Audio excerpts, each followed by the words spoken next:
বর্তমান সময়ে জনপ্রিয় রোমান্টিক জুটি সাকিব সিদ্দিক ও মানভী চৌধুরী দিন দিন বাংলা নাটকের জনপ্রিয়তা বেড়েই চলেছে। সেই ধারাবাহিকতায় আবারও নতুন নাটক নিয়ে হাজির হয়েছেন জনপ্রিয় এই জুটি।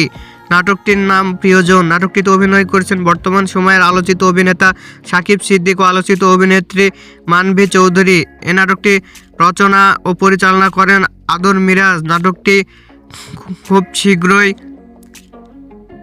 মাস্টারপিস এর ইউটিউব চ্যানেলে প্রকাশিত হবে। আপনারা দেখতে চাইলে মাস্টারপিস ইউটিউব চ্যানেলে চোখ রাখুন এবং নিয়মিত নতুন নতুন নাটকের আপডেট পেতে হলে অবশ্যই চ্যানেলটিকে সাবস্ক্রাইব করে রাখুন। পরবর্তী ভিডিওর জন্য অপেক্ষা করুন। ধন্যবাদ।